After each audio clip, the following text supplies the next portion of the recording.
Ako vznikla Budapešť? Na brehoch Dunaja, kde sa spája história s legendou. Tu, pod zlatým svetlom, sa rodí večné mesto.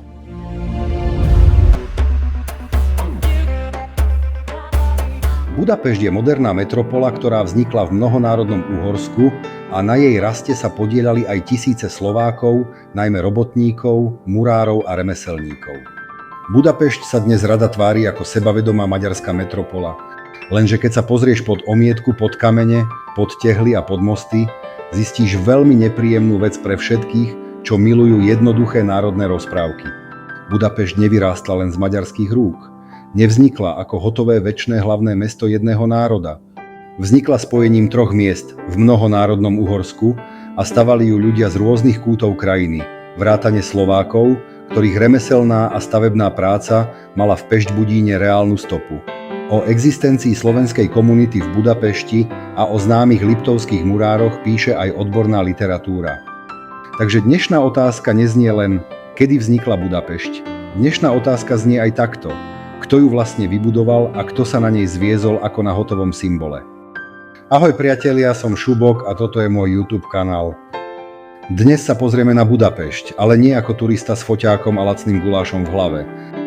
Pozrieme sa na ňu ako na historický projekt. Ako na mesto, ktoré nevzniklo naraz, nevyrástlo samo a už vôbec nebolo od začiatku tým, čím sa dnes rada prezentuje. Kapitola 1. Budapešť nie je len jedno mesto s jedným príbehom.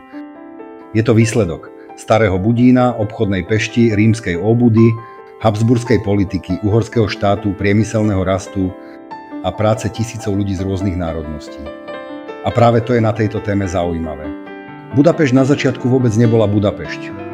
Dnešná Budapešť vznikla oficiálne až v roku 1873, keď sa spojili Buda, Pešť a Óbuda do jedného mesta. Britannica uvádza, že názov Budapešť získalo mesto po zlúčení Budína, Pešti a Óbudy práve v roku 1873. To je prvá vec, ktorú treba ľuďom vpáliť do hlavy. Budapešť nie je večná historická samozrejmosť. Je to relatívne moderný mestský útvar. Predtým tu boli tri oddelené mestské svety. Buda ako sídelný a mocenský priestor na pravom brehu, Pešť ako obchodné a neskôr dynamickejšie rozvíjajúce sa mesto na ľavom brehu, Óbuda ako staršia osada s hlbokými historickými koreňmi. Druhá kapitola. Korene mesta sú omnoho staršie než maďarské dejiny. Územie dnešnej Budapešti bolo osídlené už dávno pred moderným Uhorskom. Britannica uvádza, že lokalita bola osídlená už v praveku, a rímsky Aquincum bol v 2. storočí významným centrom v Panónii. Čiže ešte skôr, než sem prišli Maďari, ešte skôr, než vzniklo Uhorské kráľovstvo, ešte skôr, než vôbec niekto sníval o Budapešti ako o hlavnom meste, tu existovala dlhá kontinuita osídlenia. To je dôležité aj symbolicky. Budapešť nie je vynález jedného národa. Je to priestor, cez ktorý prešli rôzne civilizačné vrstvy. V stredoveku mali Budín aj Pešť významné nemecké obyvateľstvo. Britannica uvádza, že už v 13. storočí mali Buda aj Pešť nemeckých obyvateľov. To je ďalší problém pre jednoduché nacionalistické rozprávky. Keď sa dnes niekto tvári, že Budapešť bola vždy len čistý maďarský mestský príbeh, ignoruje stredovekú realitu.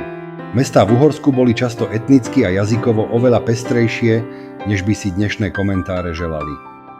Buda bola v rôznych obdobiach sídlom uhorskej moci a Britannica uvádza, že sa stala hlavným mestom Uhorska a za Mateja Korvína bola významne opevnená a rozvíjaná. To znamená, že Budín bol politicky dôležitý dlho predtým, než vznikla Budapešť ako moderná metropola. Lenže stále sa bavíme o inom svete, inom meste, inom type štátu, inom tempe rastu.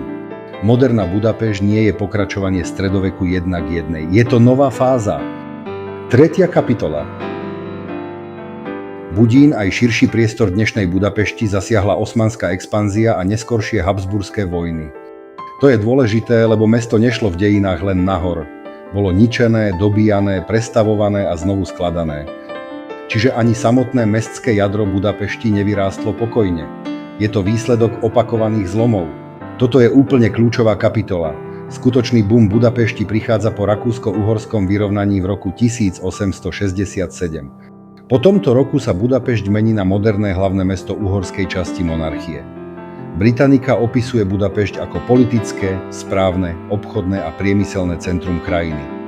A práve tu sa začína to, čo dnes ľudia poznajú ako monumentálnu Budapešť.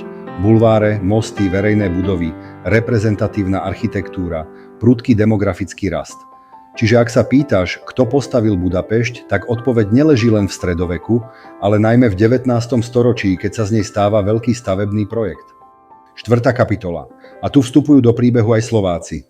Teraz sa dostávame k jadru toho, čo ťa zaujíma.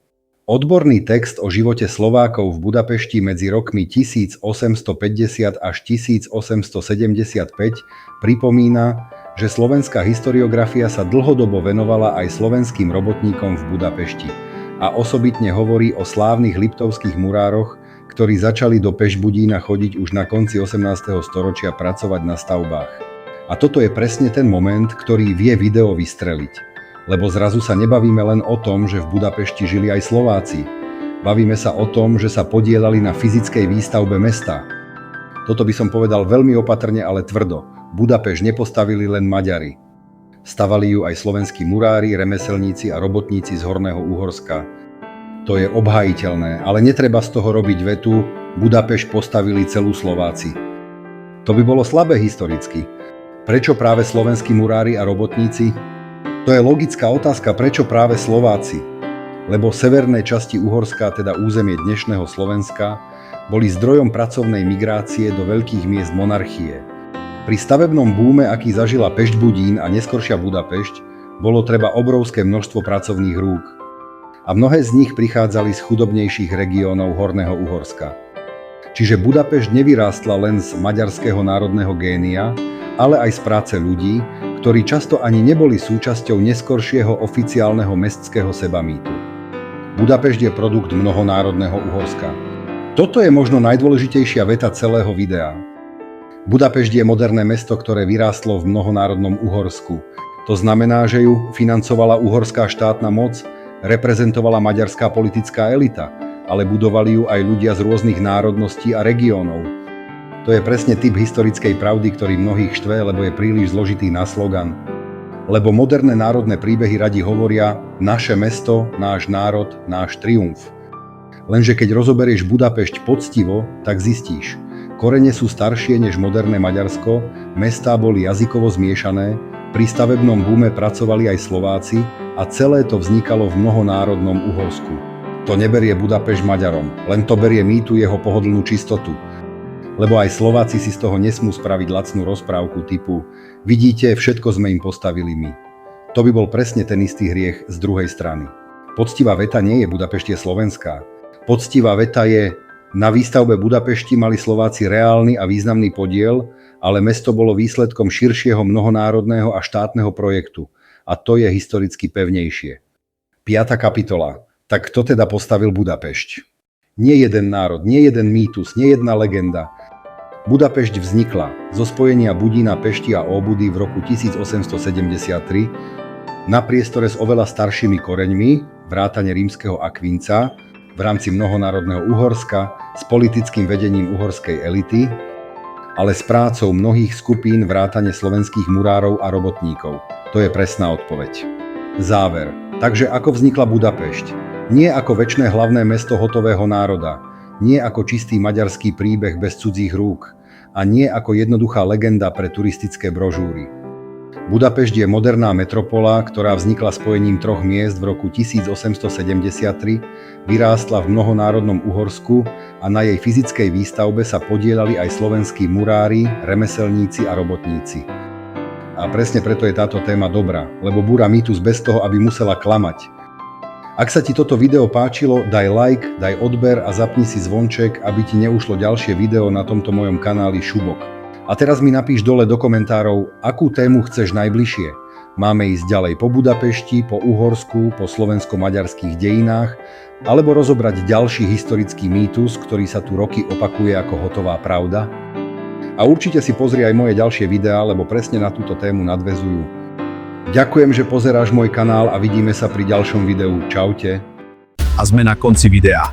Máme už 27 140 odberateľov, ale stále je nás málo a veľa z vás ma sleduje bez odberu, tak to tam rovno pacni. Ak ma chcete podporiť, odkazy nájdete dole pod videom. Pretože tvorba týchto videí je časovo aj finančne veľmi náročná.